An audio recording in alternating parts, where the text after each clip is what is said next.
Welcome back to the Death Meets Dialogue Entertainment Network. Before we get on to the depths of Fel'Than, episode 10, we have a bit of news to pass on. We will be changing our production schedule to allow for a more consistent content release. Just in case of sickness, holidays, anything can happen, and we've seen it all happen this previous year. Also, we will be offering on our Patreon, that's www.patreon.com/deathneedsdialogue, a written summary in novel form by none other than Heidi Scotney, the player behind Galus. And without further delay, this is The Depths of Fel'Than, Episode 10, The Sons of Gretch. So welcome back, everybody, for Death Meets Dialogue, Episode 10. Let's go around the room quickly and see who's all here today. Hello, I'm Heidi. I play Galus, and she's here. She's here. Right. Well, at least physically. Hey there, this is Zach. I am playing Aralon, and some stuff's gonna happen today, I hope, and it should be awesome. Glad I'm here. Greg number 1, playing Rev. I love that you numbered yourself number 1. It's Greg. been that way for probably about 15 years since we got introduced. He even introduced himself as Greg number 2. There you go. We're going to use that from now on. Grade 1, Grade 2. Please continue. Grade 1. Playing Revum. Finally back after a month and a half. Good, I'm glad to see him. Is it me turn? Yes, sir. I'm Sheena. And I'm your friendly neighborhood Nani. That pretty much says all it needs to say. And my name is Kale. I'm the Dungeon Master for today, and I will be in charge of Deximus, Ornell, Dermot, Frank, and a number of other countless NPCs that you guys will run into today. But Frank's our favorite. But Frank is our favorite. Oh, and hi, Neil. Okay, so happens. we are going to start. We're going to draw it back a little for Greg, as he has missed a couple weeks and a couple of things happened along the way. So we're going to bring it back to when you guys left to track down the other logs that the goblin troop had come and taken from you after they wrecked the wagon. You guys had left for town to go replace another wagon and came back and then left again to track down the rest of these goblins. I was still after I had left. Yeah, you were... So that doesn't even... We were still in the Shears. Yeah, you were still... No, we had just left the Shears and we had just rescued the... You guys are... Yeah, this happened. You guys, literally half a day after you guys got hit by a trap of goblins that destroyed the wagon. And fun ensued. Things happened. So as you guys had left to... the first time had left to go to town and gather some equipment, one of the nights... It's starting to get cold now, Ravum. If you don't have anything warm, you're probably wearing all the clothes that you have in your pack up here on the mountain. It's fairly cold. They have fires burning, and it's getting down towards nighttime. And Dermot comes over and sits next to you.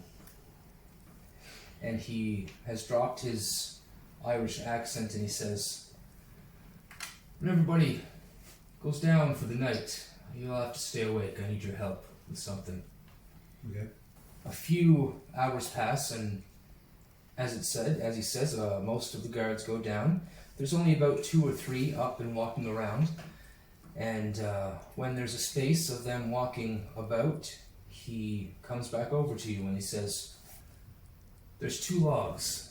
Sleight of hand of 16. He kind of palms you something.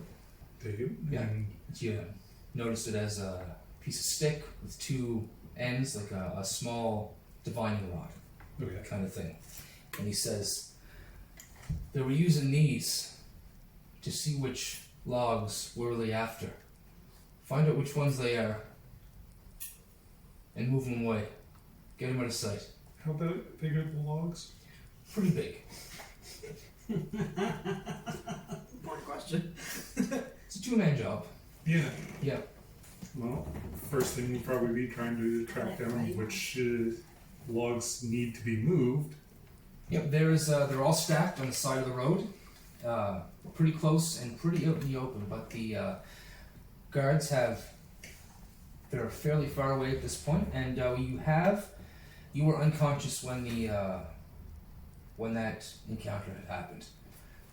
So he kind of palms you the stick, pats you on the shoulder, and walks away. A guard does seem to be making that way, and he kind of motions him and takes him off to the other side of the pile of wagon debris. Then I will try to figure out which logs are important Okay. without being spotted by the other guards. Roll stealth, my friend. 17. 17. It's dark. You can easily get around. The guards have kind of walked their maximum distance away, and you get in there, and you're right by a pile of logs.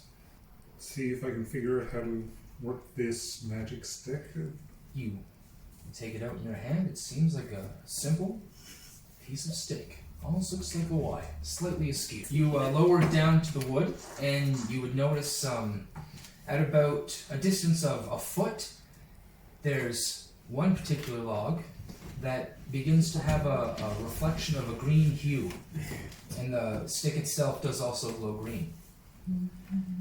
And it's only a dull green, not bright. It wouldn't even cast maybe, in complete darkness, a couple inches of light. Okay. As you scan down the rest of them, you notice that there's another. And out of all of them that are there are only two. Are they easily accessible or? Oh yeah, they're all stacked up right there. Yeah, but they're stacked in some variety. Are they bottom, middle, or up on those one side? I see what you mean. There are only, I think there were only, or 5, and I think there were 16 logs on. There were 11. Yeah, you would notice, that's, let me just remember chance there. One of them is just freely on the top. The other one you might have to move one or two logs to get into. What perception? 19. 19. So you see a shape in the dark, trying to be quiet, and being very quiet, but you can still see him move around in his shadow, this short, kind of wide, standing. Clearly one of the dwarfs coming up, and he begins to approach you. I pocket the stick and just see what he's up to. Okay, he just walks up next to you and says, "Which one? What do you mean? Which one? I'm here to lift the log for you. Dermot sent me over here. Okay. You can't do it yourself, can you?" Don't believe so. I point to. I grab the other end. He says, "Where are you going?" You would have known that earlier in the day, all there was a sleigh that was recuperated from the encounter, and it was taken and put over just behind a ridge. And there's some other debris from the wagon there as well. That would seem like the most easiest place to hide it, in behind the debris. As other than that, it's pretty bare bones out here for hiding anything. Yeah, we'll put it down, not on the sleigh, but nearby. Yep, in between the ridge and the sleigh, you guys get it in there. The next one, I'm going to need a sleight of hand, or let's say strength check, and I'll give you advantage because he's helping you. 14. 14, excellent. You guys come back over, you lift one of the logs off, you lift one of the other ones off, and you take, you want to double check and see which one it is to make sure? Can I make an intelligence check? It's just role play wise if you want to double check. Do you want to keep it hidden from the guy that you have this implement? Yeah. Okay, so you're not going to have to roll it, don't worry about it. Okay. You're able to remember which one it is. And you point it out, you guys pick it up and you take it back, and you hide it in amongst the debris. Getting back to the wagon, it's only about 40 feet away. You sit down by the fire, the other dwarf kind of slinks off around while one of the other men on duty just happens to walk around the other side of the wagon. Just kind of walks by you as you're sitting at the fire. You see that Dermot has already taken his slumber for the night, and shortly after, you do as well. Alright, then the next morning, the sun is up, it's cold, it's crisp, there's a bit of frost on everything, and you guys see, Ravim, you see in the distance, through a ring of guards, dragonborn guards, that there's horses in a wagon approaching. And these guards had come to the accident where the wagon had been destroyed, inquiring to speak with Ornal and Tanith. They are both taken and escorted to the tower over by the depths, where you can see it's about, I think I said, 2 kilometers off or something, over by the ridge, something like that. But they take him there. As the rest of the folks, Nani, Irelan, Galus, and Tanith returned, that's when Tanith had got taken to go to the tower, it was decided that a group would be sent to gather the wood that was taken from you guys. So a force was sent, and they spent most of the day. But they did come back with, I think, 5 or 6 logs and success. And I think they were heavy one person. That's when you brought back Surza, I believe. That's when Surza yes. came That was back. a Cereza, yeah. Cereza, my mistake. The goblins and the... Yeah. And that's when you guys came back with the wood. Bravo. Again, you are sitting by the fire eating some fine cuisine from Nani. Did you roll to make this one? I think it was decently high. She rolled another banger. It was pretty good. I can't remember exactly. I though. don't remember. It was over 15. Yeah. And Dermot comes over to you again. He says, "Tonight, when everybody goes to sleep, you'll find the other ones you hid, and the other ones they brought behind, and you load them up underneath the wagon. There seems to be an inset to the wagon where they can be put out of sight. Place them there so we can keep them." And then he gets up and walks away. Gives you a chance to say anything if you wanted to, but there's only a moment of passing. No, I don't think so. Okay. The rest of you guys take your slumber. Tanith and Ornal come back. They seem to be fairly stressed out, furrowed brows and whatnot, and fairly quiet for most of the evening. But they do end up taking their slumber. Tanith taking his slumber beneath the wagon as per usual. Now these guys, brought back 2 sleighs driven by dogs, and on those sleighs were 6 logs. I'm going to call it 6 now. I think it may have been 5, but we'll call it 6. Was it 6 or 5? It was 5. 5? Okay, 5. We'll go with that. No, that they brought back to 5 logs, and night begins to take over. People go to sleep. The guards begin to take their rounds, and you hear... Roll perception. 15. 15. You hear some shuffling come up behind you. Same fellow as you yesterday? It is. But now that you look back, you can also see there's a shadowed figure behind him. About similar height. He rolls really good. He's still in the shadows behind him. He must be smaller than this guy. But you do see that there was two dwarves there. His green eyes flickering in the firelight. Yeah. I'll get them to go get the 2 logs that we had unloaded yesterday. I'll go open up the hidden compartment of the wagon. Oh, it's not really a hidden compartment. It's just there's the wagon you had before was a covered wagon. This one's a utility wagon. Flat top. It's planks of wood built on a frame. So there's about a half a foot of heavy wooden frame around where the planks are on top of. So there's a kind of a place to sit up there underneath. Okay. Yeah. You'll when you check it out, that could definitely fit half a dozen logs easy. I'll get the wagon prepped while they go get those ones. While they're getting them, I'll go scout out which of the new ones are... The new ones have been completely separated. They haven't been mixed with the old ones. as per Dermot's order, I believe. And there you notice that the guards are still out on their walk, and you can hear Dermot talking to somebody off in the distance on the other side of the wagon. Okay, you can see the shadows move of the two dwarves returning with one log. They drop it by the wagon and they leave off again. The wagon has a rope, grappling hooks, a bunch of different things that was used for wagon repair as well, so you find more than enough things that you need to do any fastening. So as they bring that over and drop the other log down, I'll need some strength checks, whatever you want to do. You want to do the strength check or the sleight of hand to do the fastening.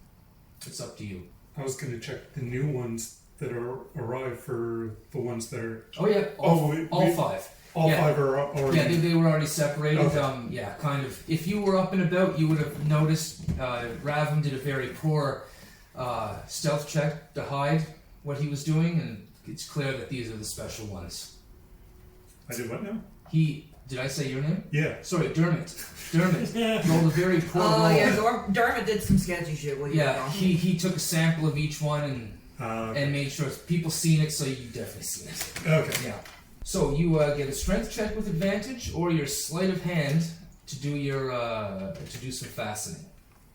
I will do sleight of hand. All right, these guys will get the advantage then. Leave it in the hands of dwarves to wake up an angry dragonborn. 17. 17. Oh, that's bad. Great sleight of hand. Great. Your knots are all perfect. As you're getting them up there, they hold the log in place. You kind of lash it a little bit so it can be held, and they hold the other one up so you can do the same as you're going down. It's hard working over top of Tanith in this particular spot, especially the one end where he's sitting or sleeping. As you get about the third or fourth log, you're holding it, and one of the dwarves, his thumb slips, and it gets squished again between two logs. Logs, dwarves, and thumbs, I'm telling you. And it slips, and it falls down and hits Tanith on his tail. Oh, And you can hear and a mumble, and there's a pause, as if the whole mountain has just stopped cold. He doesn't move. He picks up the log gingerly and puts it back into place, and then looks at you. You continue to tie the knot. 17 was good enough to get it. You guys finish racking the logs on the inside underneath, and after one particular hair-raising event, you guys part ways. Very good. in his meditation, Erlon noticed the little grunt and instinctively held his throat.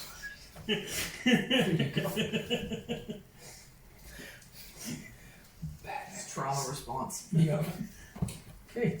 And those are secure.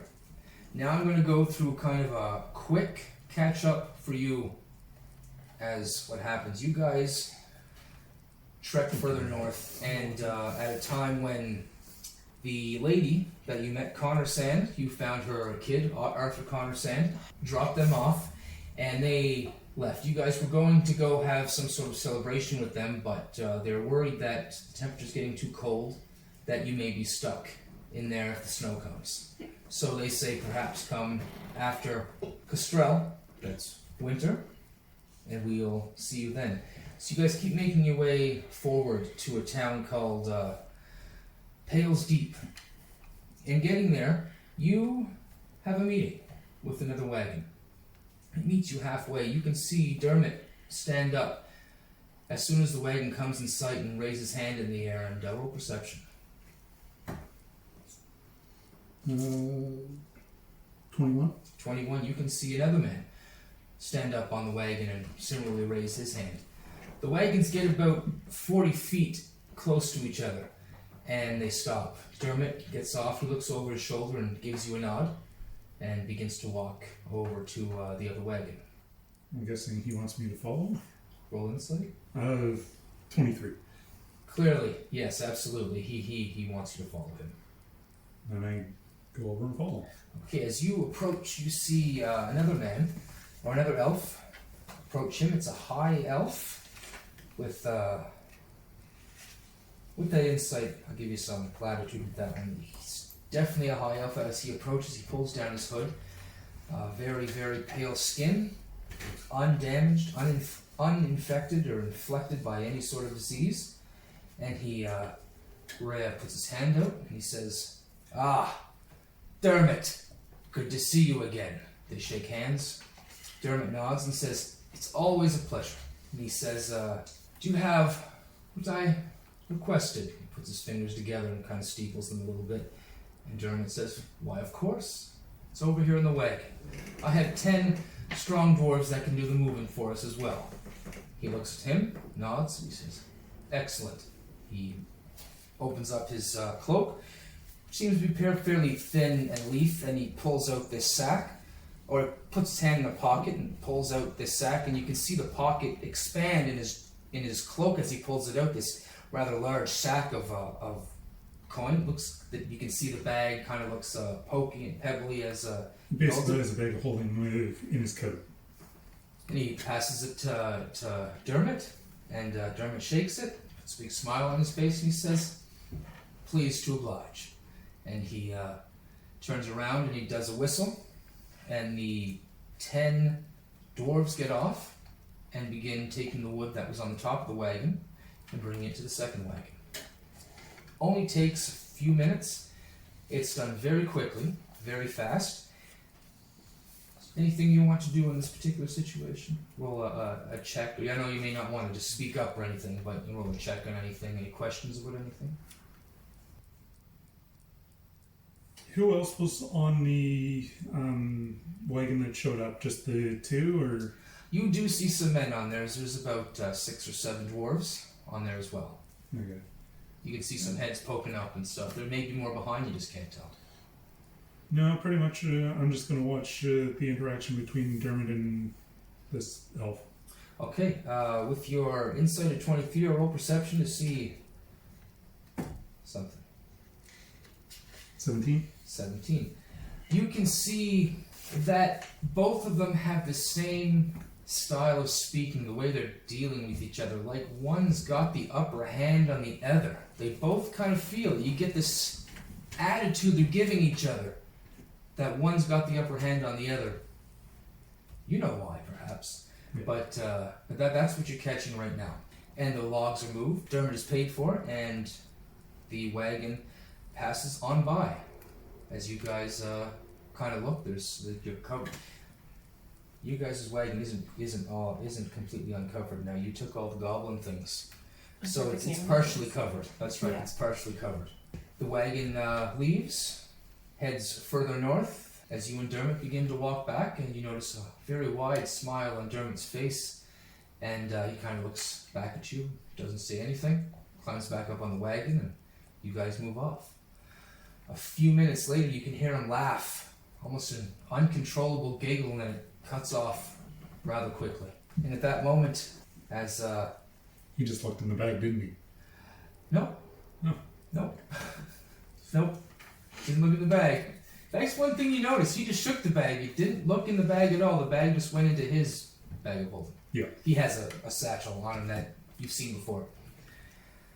And as he does that, he kind of stands up, turns around, kind of wobbles a bit on the wagon, puts his hand on his shoulder, and he addresses the crowd, and he says, "It's getting a bit cold. We're going to have to stay up in the Shears for a while. We're going to have to make our way up there. So it's the way it's going to be." And he looks up, and he's just as if fate happens, he's turning around to sit down. You guys can see light flakes of snow begin to fall. And he kind of puts his hand out, and one falls in, and he kind of nods and then sits down. Over the next few days, the snow begins to pile up. 2 inches, 3 inches, 6, rather quickly. But you guys do make Pails Deep before long. Now, Pails Deep is just the back entrance to the Shears, to say. A hole in the rock face itself, guarded with dwarven guards. They approach you to get names and everything, but Dermot is quite curt with them and just gives them a name, and his business is his own, and you guys move in.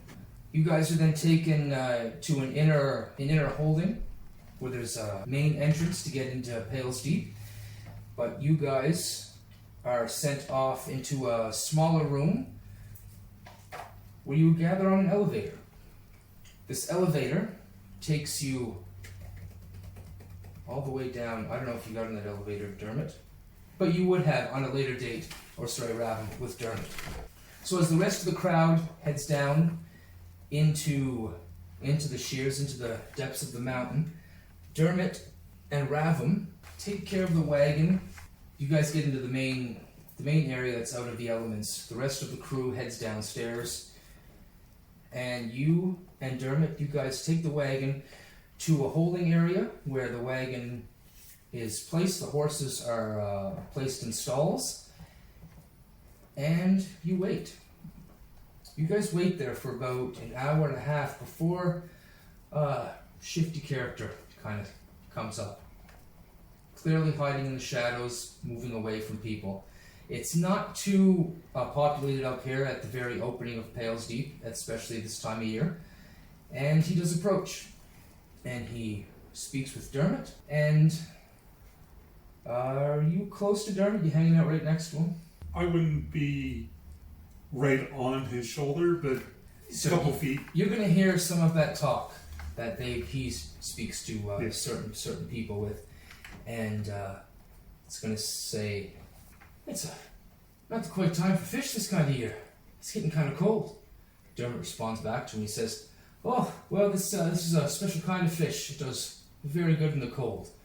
You'll want to purchase this one. Trust me. It has a bit of a green hue to it. And you can see the guy's eyes perk up. And he says, oh, green hue, eh? Oh, well, meet me down. You know where. Just be quiet about it. He puts his finger up to his lips and he goes, shh. And he walks away. Dermot gives him a nod and looks at you and says, we should go join the rest of them. As you guys walk out of the wagon holdings and across into that main area that you entered from, and into the doors where the rest of the party went to, you guys enter a round room, about 20 by 20. And it's not so noisy right now, but you can see, you guys are the only ones on it, you guys can see that there's a bar serving drinks. There seems to be some sort of a gambling area. And in two other places there seems to be like a mirror or something set up on the wall and a basin in front of it. That's what you see. And then as you get in there, the doors close, and there's one person sitting behind a stall that doesn't look anything else like the rest of them, just fine gilding, kind of fencing around it. Yeah. And he looks around, and he looks at Dermot, and he gives him a nod, and then you can see him look down at something he's doing, move his hands down on something, and then you can hear this vibration kind of get up slowly, as you kind of feel this slight sense of descending. And you, Elevator. Yep.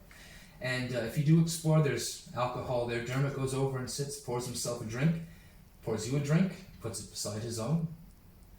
I'll partake in the drink. Okay. And he looks at the dwarf there who's serving the drinks, and he looks into his, pulls in two gold out of his pack, gives them to him, and he kind of gives him the head nod, and the dwarf leaves the table. Puts the bottle in front of you guys and leaves the table. And he says, you know, I've made quite a lot of money today. I'd imagine. I feel like taking a break. We're going to be here for a while. A long while. 3 months or so. Till spring. Till the end of Castrell, anyway. So, what are you doing? Why are you here? You just caught up, making a bit of money? What do you want?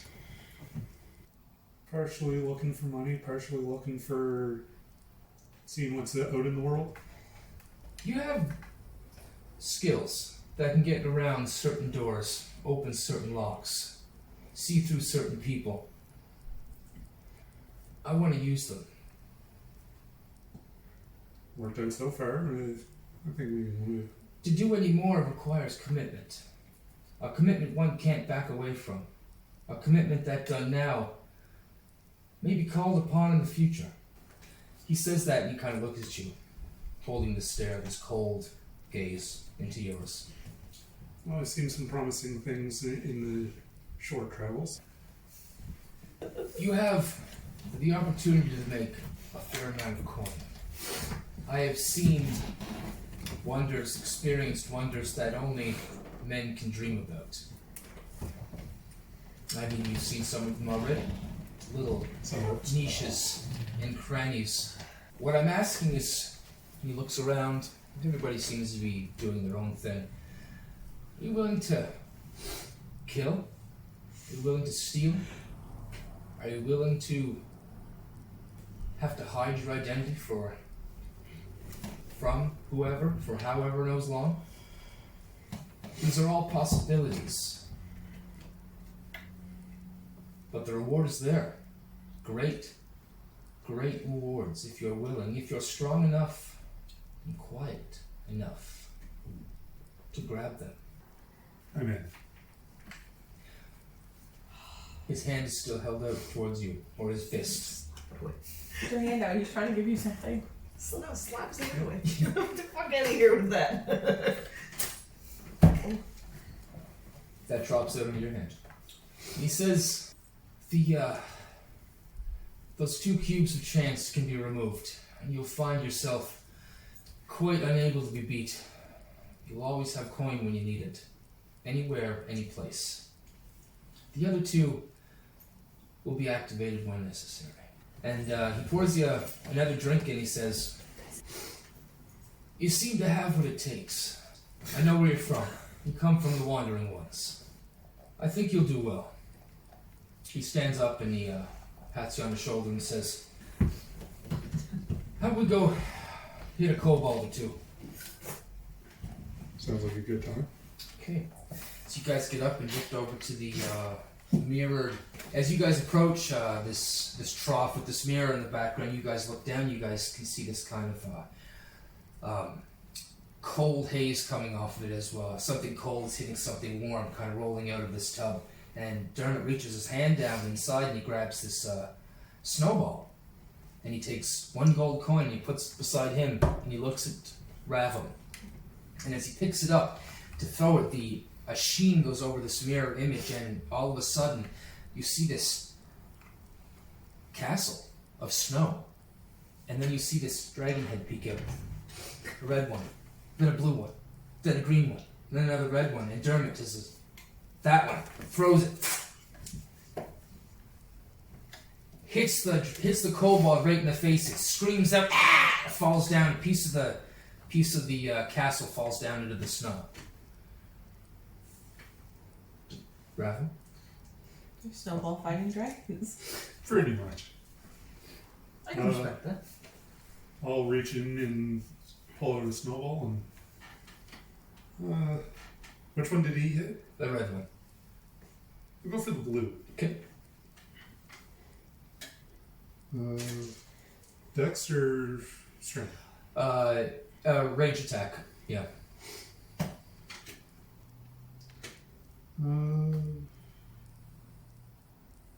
15? 15, yeah. Kobold.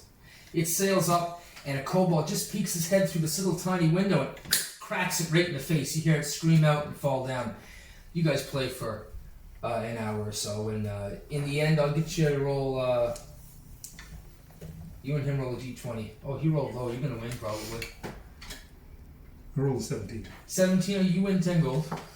There's a stack of 10 gold there on by that time, and he slides it all over to you. And then you can hear that same humming again slow down from the steady hum that it was,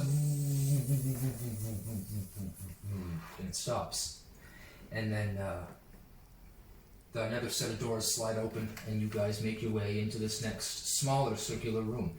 The smaller circular room then closes and then begins to descend itself. This is much louder. You can hear the gears changing. You can tell when you're moving through different places. And it's much less lavish. It's very utilitarian. There's a place where you can go to the washroom. There's a unit built into the wall that you can get refreshments from. but Dermot doesn't go near it, and if you do, it's this awful smelling pale liquid. Nobody else is there at this time of night as you guys continue down. You've been traveling now for about 5 hours. I think it was 5 hours. Maybe like 3 Very hours. slow Yeah, elevator. it's Do you remember how long it was? I can't remember. Did I say? I think it was about 6 hours or something. Yeah, It something was like enough that. for The Bayless whole to trip eat was her like, weight in food. that's right, you She paid Yeah. down did the eat. thing. She ate a whole bunch of turkey legs or something. That's Yeah. right. There was food Santa. too. You guys got to eat. So this is time's going by, and you realize now that you're descending into the mountain. You got into the top, and you're taking the elevator down. You get to this certain point. You can hear this sound, and it's kind of like a thumping and a thrumming. It's got some rhythm to it, added to this heavy grinding sound of the this particular elevator going down. And as you get closer and closer to it, you can really pick it up. It's this heavy rumbles and this almost kind of a thrash, lightning maybe, an explosion or something, but it's really high-pitched noise. As you get closer, it seems to be in tandem with each other. And as you get closer and closer, Dermot just kind of rubs his forehead and he says a curse in Elven. As you can hear the grinding get slower and the sound get louder as It's the a doors... Sorry? It's a rave. Yeah, essentially. That's why we're As- all like bobbing our as heads. Yeah. the door slides open and you can see as the music sounds seeps in and cascades over everything, you can see in the middle is this field of dwarfs that reach outwards and up to this very thin walkway that heads up to this globe right in the middle, and on each side of this globe you can see these massive glass horns that are just kind of sitting there on the side of this globe. And if you can see, roll perception. 19? 19. Oh yeah, you can see within this globe there are 4 dwarven figures, and they are dressed in armor. They have weapons on their back, but they're holding instruments, and they're holding these instruments towards these great horns that seem to be mounted into this globe, and it's just heavy metal dwarven thrashing music. And you see more dwarves than you can count just standing there, head banging, all in the same motion.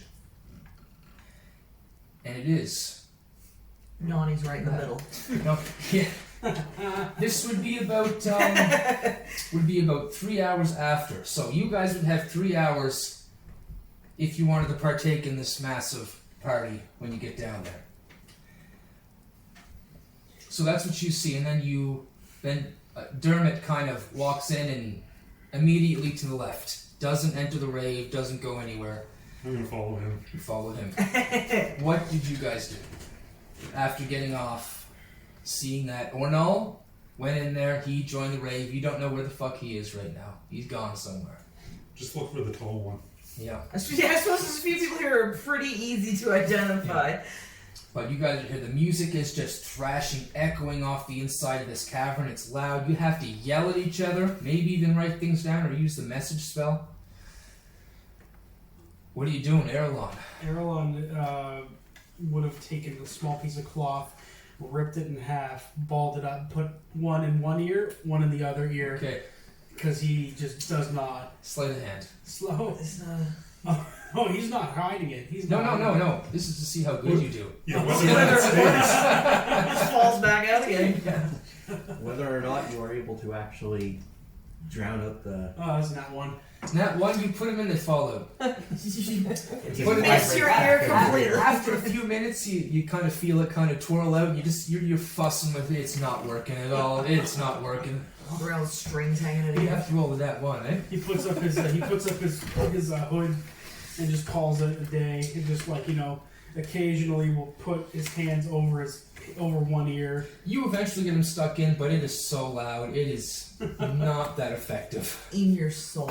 He's grouchy. He's grouchy. Yeah, he's Okay. grouchy now. But no, he's Erlon's going to basically just try to find the I don't know.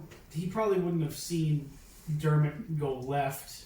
No, Dermot. This is 3. You guys are here 3 hours before Dermot and Raven. Oh, okay, Yeah. gotcha. So he's gonna look around to see if there's any kind of way out. I guess I could roll perception for that just to see, like, if there's any kind of way to get away from here. Yep, roll your perception. That's an 18. Okay. What are the rest of you doing? I'm just standing there. I've never seen anything like this. Okay. Taking and then Just this is a peeping. massive community. Way more community than you've ever been used to. Yeah, and I've never seen this many dwarves. Okay, so you're just taking all that in. Yeah. You see Erlon fussing with his, putting his hood up, trying to look around. You seem to see something to the left-hand side. There seems to be ways around. You're definitely getting through that throng of dwarfs. Wall of death just keeps going from one side to the other and back Yeah, again. really though. You do see they're all decked in armor too, so they're, you know. It's a mosh pit you don't want to get stuck Yeah, in. yeah, exactly. Erlon will head to the left and start just making his way over that way to Okay. see if there's anything he can go down. You also know that you notice Trell and Gretch move over to the side where Erlon has gone. Nani, what are you doing? Questions. Yeah, questions. Yeah, of course, questions. Has Nani been here before? Like, is this where Nani is Yeah. from? Yeah, Specifically, like this city? you've been all over the city probably. Okay. I mean, Because that's the first. Does she Well, actually? I mean, it's been. yeah, you a came long time. from, you got traded down. Yeah. So- I definitely got shipped out. Yeah, you know the city enough. You've been in both places in the city. Okay. Well, I should say this. It's big, Yes. but it has been 200 years. Yeah, it's been a long time. I think you were. Would you say 50? No, like 60 to 70 when you left, Yeah. and you're 350 now. 300 years old. 300, so that's 300 years ago. So this Yeah. place is aged 300 years. Yeah, but they're dwarves. How much have they actually? Actually, roll knowledge history. That's not 20. Yeah, Oh. you notice right off the bat, this is Has it changed? way more open than it used to be. Way more open. They've been working. You remember the outside walls of the inside of this mountain being much closer to the fang, the dragon fang, that descends from the top of the mountain. There's this large, what you see, It's like a giant stalactite, basically. except it does have a curve. It's definitely been made, and you know that it has been constructed out of the stone itself. There's a massive dragon fang that descends from the top of the mountain that comes down into a point, and the rest of the mountain is dug out around it. And that's basically where the dwarves live. On the outsides of the walls, you can see lights, like there's buildings, there's places to live, people living there, doing things. This is where the dwarves Like in the are. walls of the cavern, basically. Yeah. Yeah, in the walls So of the you just- cavern. there's like staircases, kind of. They're Well, like paths there's, to go up and you around can't see kind of them thing. that they're that small and that far Oh, away. they're that far away. Okay. Yeah, it's Oh, okay. it's a Gotcha, gotcha, metropolis. You look up there, and it's like looking at a starry sky. You It's know, like hanging out in the Yeah, parking yeah, lot of parking lot. IKEA. and at the bottom of the fang, there's this bulb, like you guys seen where the band was playing, and that's right there. And from the bottom of this bulb, there are 3 walkways of stone, one leading right to where you guys are, and 2 leading off in other directions. That's what you see. And even on the Dragon's Fang, there's lights all around it, all the way down. So I think That's right. The Nani's bopping. difference you've seen, yeah. She's jamming to the dwarf. This is new music to Song you. of your people. This is new music. But it's music. Yeah, It's it's dwarf music. definitely modern. But you do notice in there with the natural 20 that there is much less internal mountain than there used to be. And you notice that there wasn't as much people living on the inside of the mountain crust than before. Now you see all these lights everywhere. I think Nani's gonna take the children Mm-hmm. and perhaps Galus, if she'll allow it. Gayla seems to be just taking it. Yeah, she's just a bit When stunned. 2 dwarves walk by, you kind of walk by Ah. looking at her. She's just looking at this heavy thrashing metal noise just echoing everywhere. And I'm gonna move towards. So I've got Gaelus's hand in my hand, and I've got Trell and Gretch kind of in. Okay. You And start moving towards Under your shawl. something. Yeah, to the left hand, you Sort see of where a I staircase recall- or something. Recall things to be. You would recall Place that. to stay. You would is what recall we're that looking for. there are staircases in the outskirts, Right. along where there are places you can get down without having to take this very elaborate and very expensive tramway Okay. all the way down. Yeah. And we're gonna go. I'm gonna attempt to find us an inn or something of the sort. Cereza. Well, from a distance, Cereza is taking in the beauty of these dwarves in their natural habitat, doing something that they obviously enjoy as part of their normal. So riffy. Black It eyes is. and It's just- bloody noses. Yeah, it's just so beautiful to see people acting as nature intended them to. It is Yes. very beautiful. Dwarfs and Does the prince improve? I do not know whether I do not know whether or not I even notice the others leave. Goodbye. With a 2 for perception, I don't even notice. As you guys are walking by, you do see Cereza over there. Still Just clutching the kinda purple looking. pillow. And as Oh yes, sister. And as you're walking by, you can, or as you're walking by and you look back, you guys can see the rest of the humans and some of the dwarves coming in. Most of the dwarves have dispersed in. Some of the humans said, screw it, let's give it a try. You do see a speck of human head there. He falls down. Oh no, he came back up. Okay, good, alright, he's alright. survived. He's Yep. still alive. Where's Frank? Frank the tank right there in the middle. Actually, speaking of Frank, Frank comes up in the rear and kind of taps you, Cereza, on the shoulder. Says, "We best be getting on. We got some children. We got to get them down." Cereza nods and follows after them. Okay. You guys move to the stairs, and as you guys enter the staircase, there's a large wooden doors that block the staircase, and as soon as the doors close, the sound begins to dampen, almost 70%. You can still hear it, make out the words clearly if you can speak dwarf. They're speaking about the beginning of a winter celebration of Castel. Yeah, the celebration's beginning of Castel. Those in Dwarven hear that the song speaks of Castel as a daughter of Grenhilda, or daughter or son of Grenhilda, and they were in charge of the cold side of the spectrum, the animals that lived in the cold end. When Erelon hears that, he's going to take off his hood. Alright? The science of it. It's like, oh, wait a second. Oh, these guys aren't half bad. Now that it's dampened to 70, dampened 70%. That's right, we just had to turn the volume down so you could actually fucking Yeah. hear it. Because he couldn't make it out. Dwarven death metal. Could not make it out. I don't like this. Grenhilda. Oh, what? Grenhilda. So the sound does decrease, and you guys are now at the head of these stairs. Nani, you were gonna kind of take charge, I think. Yeah, she's looking for a place to keep the children, to keep them And safe. me. I mean, and Galus. You was, are a child. You know, with Yeah, don't do Galus it. and the dragon children in tow. Many things. Yeah. She's just going. She's on a mission to find somewhere safe for them, an inn or.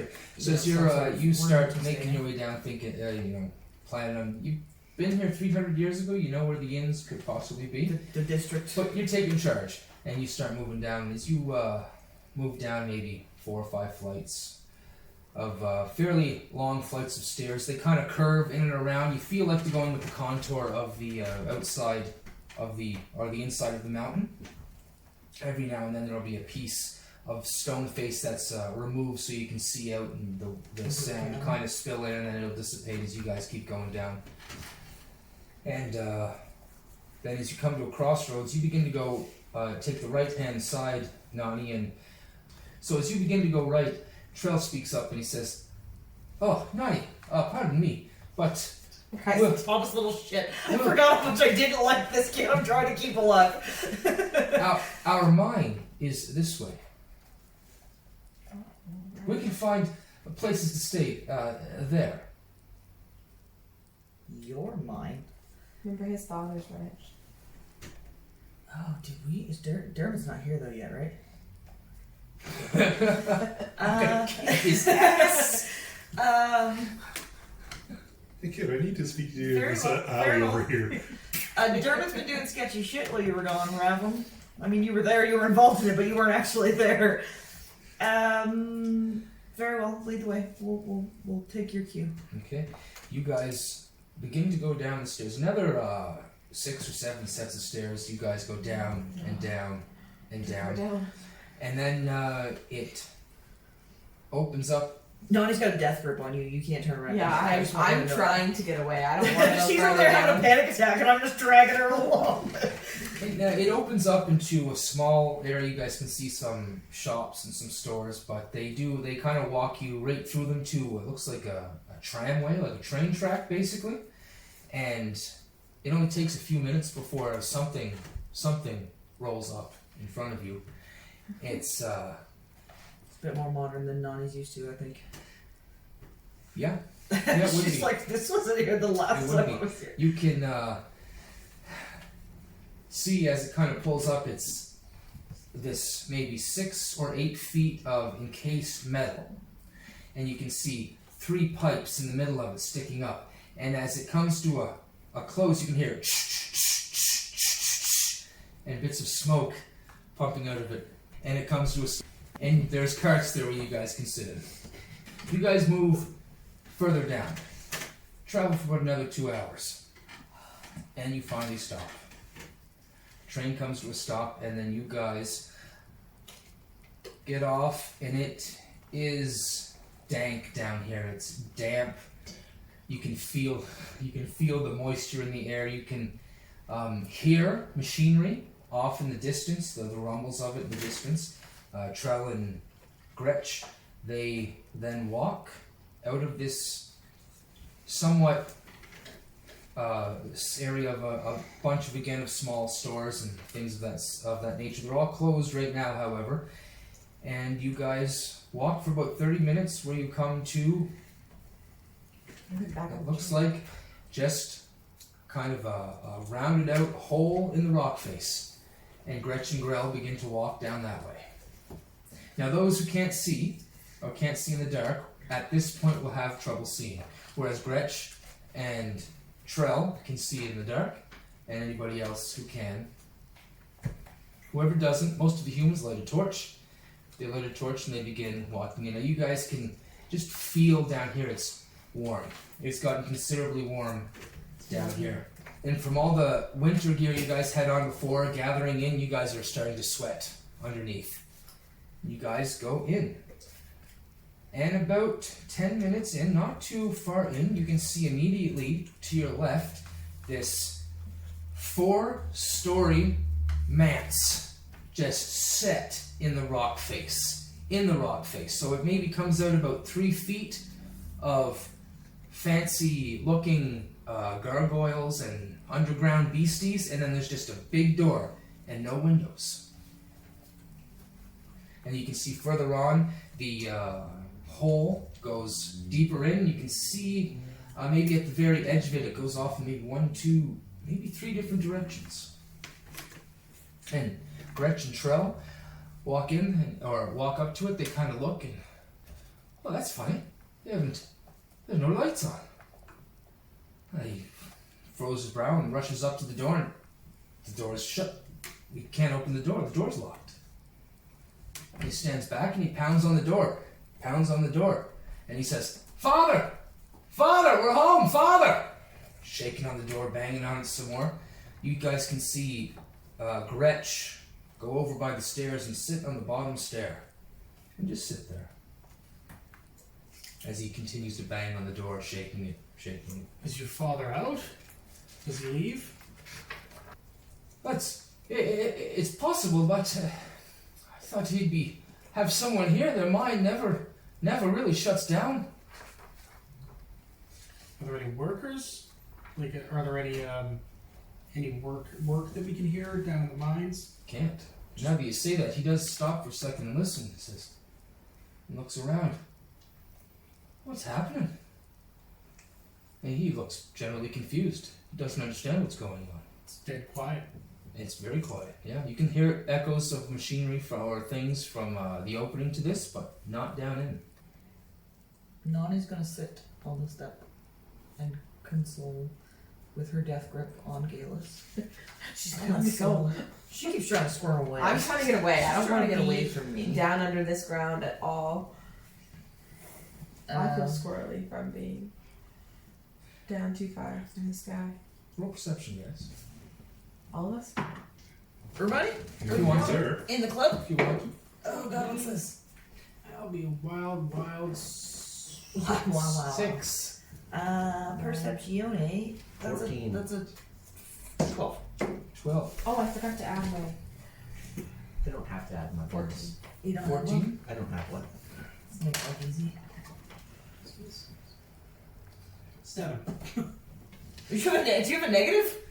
No, it's I rolled a 3 on the dice. Oh, I thought you said 10, and then you were like, nope, that's 7. I thought you had a negative. Sorry. Just really sad. That's it. We don't know. We're just hanging out down on an empty. You guys can definitely not hear any noise coming from down here. There's no lights. It's dark vision is definitely required. Pitch black down here if you guys can't see in the dark. Erlon's just going to start moving about, but before he does look to Trell's the one who talks. Yeah, right? he's up there again trying to. He goes over to a pot. Lifts the pot open. Smash the pot down. It breaks in half. Do you have a spell to unlock doors? No, but we have Frank. No, he's just like, Frank, open that door. Frank, let us in. Frank, open the door. Frank goes up to the door. Well, Nani, that door looks to be a better part of iron. I don't want nothing in my shoulder doing anything with that. Erlon walks up beside Frank and crosses his arms, looks over to Trell, and he's still he's still banging at the door. Yeah, calling out for his father. He says a few more other names that could be names of help, things like that. You know, he's up there in the riches. So. Well, don't have names. He's just yelling out, help, help! He kind of furrows his brow and looks over to Frank and leans in, points at Trell. What's that one's name again? Nani shoots him a shifty eye. That's Trell. Trell. Well, you can start everything with Yeah, well. that's right. I'm gonna. It sets everything up. I'm gonna do it. Start everything with well. Well, He calls- that one's Trell. He calls out, Trell. I'm very certain they would have heard you if by now. Let's. He backs off, straightens out his jacket without the buttons on it. We have to go to the magistrate. Something's wrong here. Maybe they don't know we're gone. Maybe they're looking for us. Well, where's this magistrate? He looks up. Yes, we'll go up. We'll take you wherever you need to be. You guys are tired. Can I tell where he's looking? He's looking straight up. He says, we'd have to get on the tram again. I don't. Top of the mountain. Can we just get in here? I'm tired. I want to go to sleep. Does anybody have a lockpick? Is that a thing that exists in the world? Well, Do I Apparently have a the people lockpick? you don't like Does anybody have a thieves kit? Just the sketchy guys, probably. nope. Carol So, doesn't pick as Oh, I wasn't in count. You guys- I meant sketchy guys. you guys are looking at equipment, how you can figure this and get. How do you figure this out? What How do you get in the there are store? no windows. You guys can hear a click and a slide. Only those by the door. A click and a slide of metal on metal. The door opens itself. Whoa! The Erlon, door finally arrived. Erlon, hearing that, he's going to just get in front of Trell really quick and kind of move him back. Are we still sitting on the stairs? Yeah, no, I don't hear nothing. Should I hear it? I'm trying to get away from you a little bit. Yeah, but that's I'm not gonna work. admiring the beautiful architecture. This one's Even stunned. underground with no sunlight. How beautiful this is. And It's such beautiful stonework.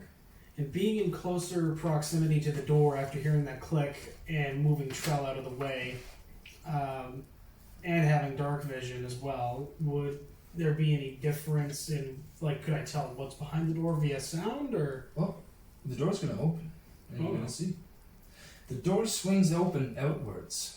An immediate sign of excitement goes over Trell, and he kind of stands back and moves over to the opening of the door and puts his hands on it, and he says, Penyer, where's Father? And you can see this other Dragonborn kind of peek their head out. It's female Dragonborn. You see old, withery, it's kind of a grayish to their scales, and whatever whiskers or hair they might have sprouting out in different random places. Just reeks of age. And reeks in general. The smell pouring out of off of this person is horrible. Erlon, distaste in your nose. You can feel it. You crumple your nose. It's horrible. This may have been here for a while maybe. And she looks down and she says, Trell? And she leaps out the door, lunges out the door and gives him this big hug. And you can see her clothes are fetid with dirt and other things. You're not quite sure without a further investigation, but she hugs him, and you can see him moving his head and nose back and trying to push her off. He's like, Penyer, get off of me! And pushes her off. And Nani jumps up and fucking karate chops the old dragon lady. Lets go of the other two and karate chops the old... Clocks her. Now's your chance. Do you make a run for it? Roll the attack. My hands on my Beat up mouth. by trying dragon to woman. Vomit from the smell. It's bad. I'm It's trying not to roll immediately cast perception. vegetation. Yeah, those who want to get a more in-depth smell of the smell, roll perception. No, 15. 15? No, I'm good with just checking whether or not I have to touch it for prestidigitation to What's work. do I get an attack like a bonus on Yeah, it's going to be physical Uh-huh. attack, so I'm it's just like gonna plus punch 7. It's your strength plus your proficiency. Why are you punching the old stinky lady? Because she grabbed the kid! And he's trying to fight her off! But he knows her. Clearly he's trying to fight her off. This is bad news. You don't attack the child. That's a 20, by the way. Okay, yeah. You To the face. roll you get 5 plus 1. So It's 6 6. points. Oh no. She goes unconscious. Fucking right. You For the murderer. Shut down and use the frying pan. It's fine. That's right. Yeah. She gives him a big hug, and he pushes her off. And Penyer pushes her off, and Nani comes right around. This fucking smash. Superman punch. This female old dragonborn just drops to the ground in a heap, and Trell looked like he was excited before. Now he's just sheer shock. His hands are open, his dragonborn mouth is agape, and he's like, Nani! Oh, Nani! No, that's Penyer. She's our nanny. There. Just pass him on the head. He gets down on his knees and he's like, I'm your nanny. he's patting her, like touching her on the head where you cracked her, and he's like, and he looks over, and he's like, somebody help! Erlon kneels beside her. I can't. Damn I it! don't get close and smell. Damn it! Again! Tissue in his ears and his nose. So he holds out his hand, and his hand seems to glow internally, and he puts out 2 fingers and Touch. on the chest and on her neck as well. This is what they had before they had So I'm sorry. what are they called? pressure points. Yeah. No. So he presses he presses a few internal points on her body, and it's just hand of healing. Mm-hmm. So I can't remember if that's like 2d4 or whatever. It's minimum. She's a 4 hit point. Yeah, dragonborn. I'm pretty sure she's back to full health. She definitely is. As you touch those points on her neck, you guys can hear this horrible cracking and shifting of bones. As you can see her whole body shift and jerk. Her eyes, they were closed, but they clench even more shut. As you can hear this cry of pain escape from her body. And then this breath of relaxation, her eyes open. And you're there. She looks at Trell again. She's like, Trell, you're alive! She forgot the whole. I'm alive! Oh my god! It's a miracle. Defensive stance. She's ready. Erlon helps the older dragonborn woman just to sit up because I'm sure that was quite a shock for that old dragonborn lady. Old defenseless woman. And your perception, you got a Stinky 14, woman. 14, yeah. and your perception was, Oh, I got you rolled before. oh, 7. oh, Seven. that was like 7. Yeah. Okay, you just know it's just this obnoxious smell coming off this woman, but you are bearing through it, Yeah. and you're helping her up, and she seems to be eyes on Trell, just zoned right on him. She's almost having trouble making words. You can smell and see on her cloak, it is fetid with feces. There is blood, there is food, there is mud. Jaylus is seems- getting nauseous. Seems to be that perhaps she's been hiding out or something. It seems, How distracted is everybody right now? Very. I'd say pretty distracted. Oh, I got eyes on. Dragon lady. Can Galus make a run for it? Yeah, Yeah. She's gonna hightail it back the way we came. okay, you run. Yeah. The some of the humans and any of the dwarves that straggled by with you guys just kind of watch you run off. Cereza, you see her run off. Yeah. She's so graceful. Rock in her star. running. It is a very graceful run, but I'm going to gracefully run after her. No! So, as you guys are all huddled in the doorway, Cereza chases after Galus. I also don't really know where we're going. I'm But just there's- running. Where It's are pretty- you going? There's pretty much one direction for the Okay, most part. then I'm just yeah. running back the way we came. Can you see in the dark? I can. I have dark vision up to 60 feet. Mhm. All right. So, Nani, Erlon, you guys are there. Trell then speaks up and he says, he kind of looks at Pinner in the face and he says, "Where's Father? Where is he?" And he kind of shakes her the shoulder and he says, "He's dead." Thank you for watching the Death Needs Dialogue Entertainment Network. Have a good day, everyone, and Merry Christmas.